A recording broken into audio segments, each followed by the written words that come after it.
생각지도 못한 그런 절망을 느낄 때가 있습니다. 자, 그러면 이 절망을 우리가 마주했을 때에 과연 어떻게 이 절망을 이겨낼 수 있을까? 오늘 말씀을 통해 잠시 살펴보려고 합니다. 오늘 말씀에는 짧지만 절망을 경험하게 된 두 부류의 사람들이 나옵니다. 첫 번째는 바울과 실라, 그러니까 바울과 바울의 전도팀입니다. 이들은 열심히 전도했습니다. 이 지역에서 귀신 들려서 점을 치는 여종에게서 귀신을 쫓아냈습니다. 이건 일은 주의 자녀들이라면, 사도라면 능히 해야 할 일입니다. 성도요, 교회라면 가는 곳곳마다 사탄과 또 귀신에 매어 고생하는 사람들, 조직들, 사회들을 해방시켜야 될 것입니다. 그런데 이 일이 일어났는데 웬걸 하나님이 복 주시고 잘했다 칭찬하고 동네 사람들이 박수 쳐줄 줄 알았는데 이 여종의 주인들이 있었던 거예요. 이 귀신 들린 여종을 통해 가지고 사업을 하던 사람들, 이익을 얻던 사람들이 이익이 사라지게 되자 바울과 바울의 전도팀을 고발합니다. 그래서 오늘 본문에 보면 감옥에 갇힌 거예요. 자, 우리가 이런 절망 당했을 때 가만히 있겠습니까? 우리가 누굽니까? 선교팀 아니에요? 교회 아닙니까? 기도해야죠. 옥중에서도 기도합니다. 하나님께 찬송합니다. 그랬더니 어떤 일이 벌어져요? 옥문이 열리는 겁니다. 옥문이 열려요. 모든 죄수들이 그들을 막고 있던 옥문이 열리게 되었을 때에 우리는 어떤 생각을 하게 될까요? 자, 이제 절망 가운데 있던 사람들에게 기도했더니 하나님 응답하셨어요. 물론 성경에 바울과 실라가 하나님, 우리 이 옥에 갇혀 있다가는 죽을 것 같으니까 제발 살려주십시오 했는지, 혹은 다른 어떤 기도를 했는지를 구체적으로는 알 수 없어요. 다만 아는 것은 뭐예요? 기도하고 하나님 앞에서 어떻게 해요? 하나님을 찬송했어요. 그러니까 이게 이제 맞다는 거죠. 이게 백뮤직이 흐를 때는 굉장히 중요한 거예요. 보통 드라마에서 주인공이 드러날 때만 희한한 백뮤직이 흘러요. 똑같은 거예요. 오늘 설교의 하이라이트예요. 자, 그래서 주님께서 우리에게 응답하셨을 때 믿음의 사람들은 주님, 이 고난을, 이 절망을 해결해 주시니 감사합니다. 아싸 하고 어디로 해야 돼요? 도망가야죠. 근데 도망가지 않습니다. 도망가지 않아요. 하나님 앞에서 찬송한 사람, 하나님을 노래한 사람은 자신의 기도에, 그러니까 제가 생각할 때는 바울과 실라가 단순히 이 감옥에서 해방시켜 줄 것만을 기도한 것 같진 않아요. 그냥 하나님의 뜻이 이루어지고 하나님의 뜻이 온전히 드러나기를 간구했을 것 같아요. 우리가 혹 여기서 죽는 한이 있더라도 하나님의 뜻이 드러나기를 밝히 원했기 때문에 어떻게 해요? 이들은 주변 사람들을 찬찬히 들여다봅니다. 도망하지 않고. 우리 같으면 냅다 도망칠 거예요. 왜요? 우리 복권, 주님 10억 붙게하여 주시옵소서, 100억 붙게하여 주시옵소서. 이 귀찮은 회사 다 때려치고 해외여행 다니면서 100억 가지고 좀 모자란가요? 조금 더 올리겠습니다. 자, 500억. 자, 그거 당첨되면 어떻게 하겠어요? 바로 그냥 그 길로 나가서 회사 사표 쓰고 나가겠죠. 왜? 기도 응답됐다고 생각하면 우리가 원했던 그 기도가 응답된 순간 우리가 원하는 바를 실천할 거예요. 근데 바울과 실라가 그 원하는 바를 실천한 게 뭐예요? 감옥 안에서 주변을 살피는 거예요.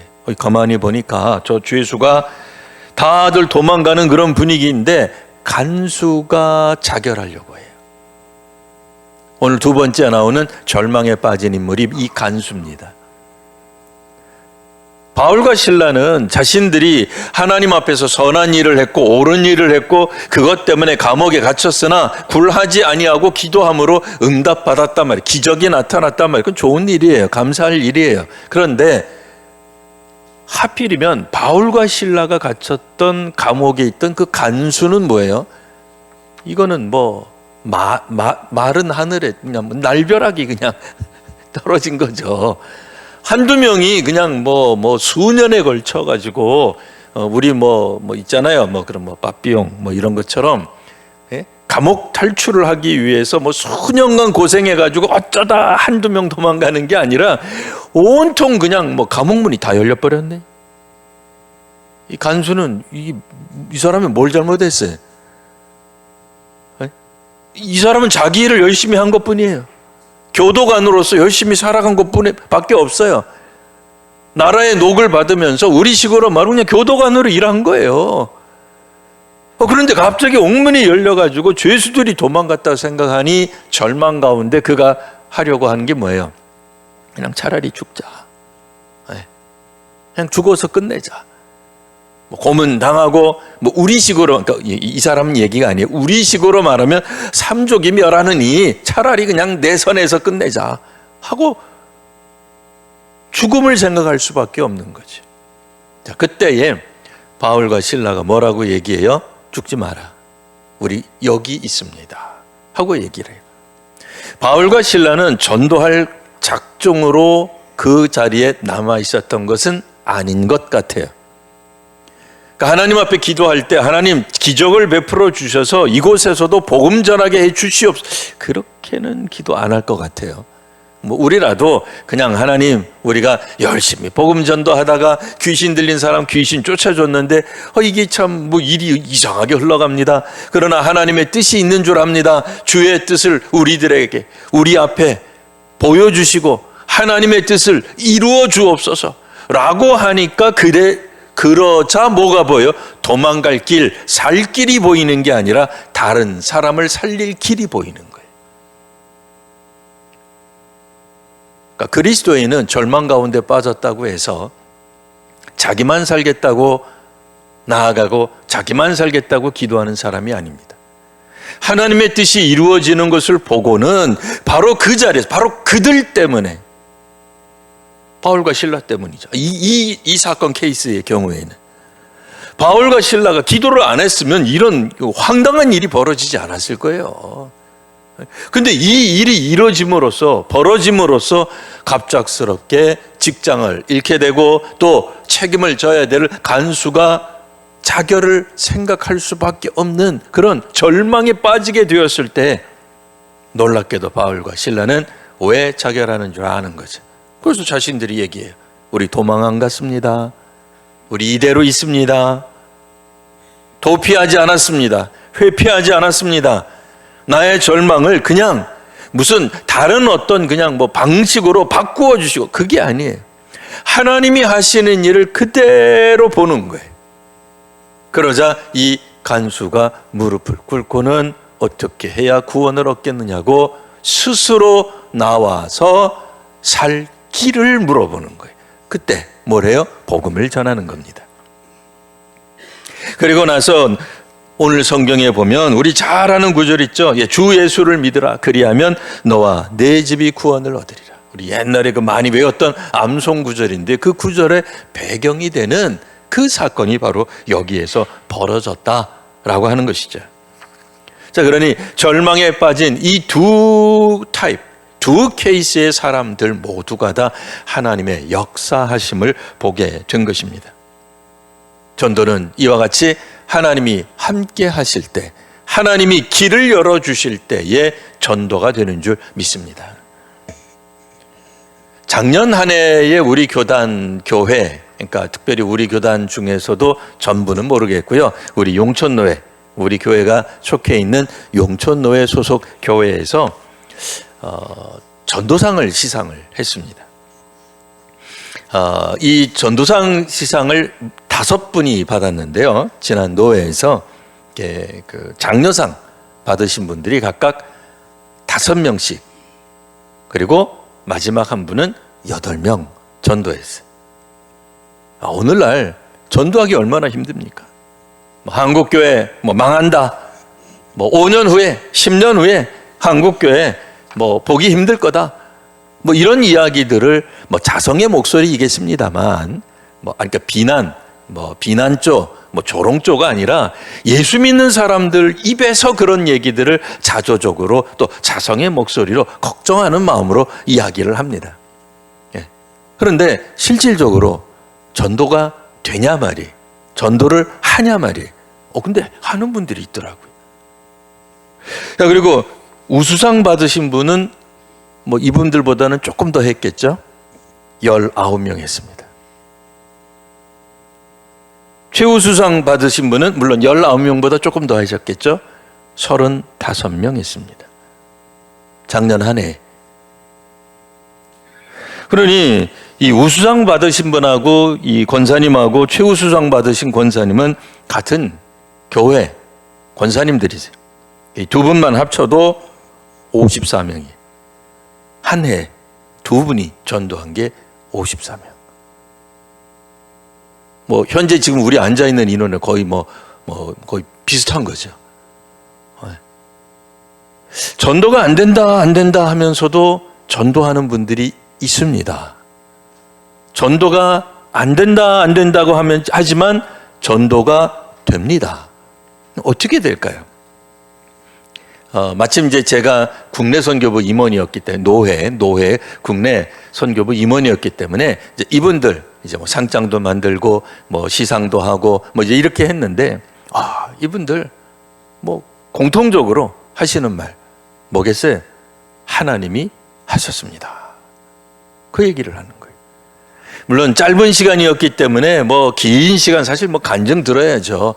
5분도 대단한 거 아닙니까? 왜냐면 한 분 전도할 때마다 그분들이 드린 기도, 그분들이 드린 정성, 준비 이런 것들이 우리식으로 말하면 드라마 같은 이야기들이 얼마나 있겠어요.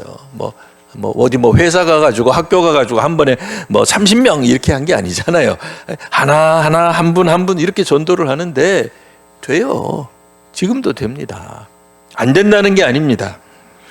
보다 많은 분들이 사실은 전도했겠는데 노회에서 시상한다고 하니까 좀 부끄럽기도 하고 개면쩍기도 하고 이런 걸 알리나 해가지고 많은 교회 목사님들 제가 나중에 전화했더니 그냥 목사님 우리 교회도 전도 한 번 있는데 그냥 뒀어요. 이런 분들이 많아요. 없는 게 아니에요. 있어요.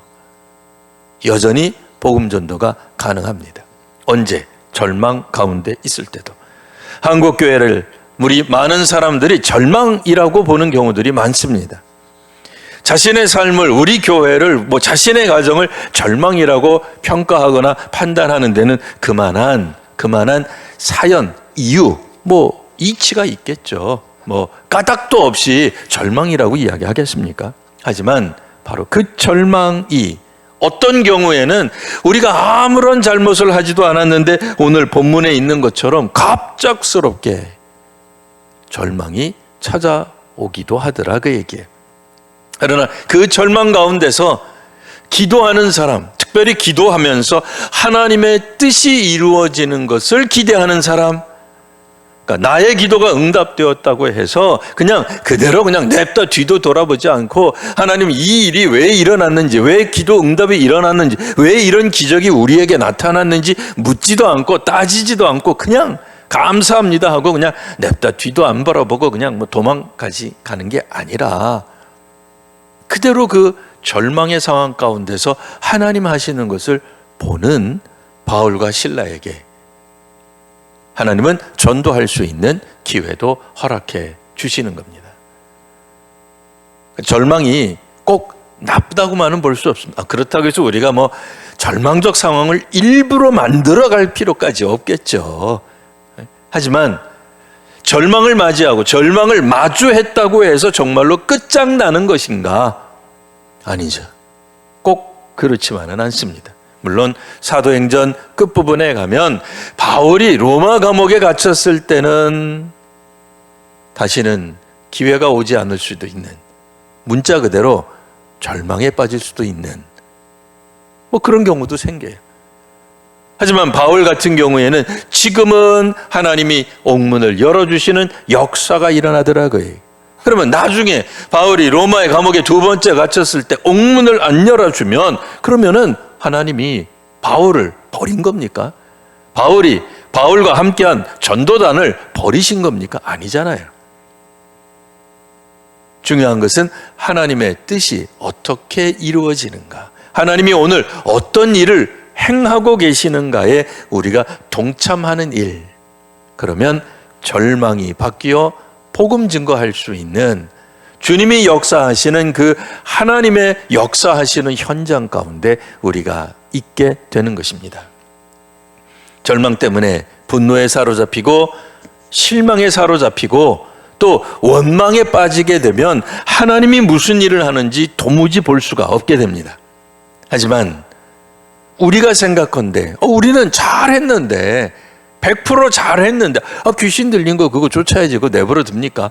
잘했는데도 일이 꼬이고 안 되고 이상하게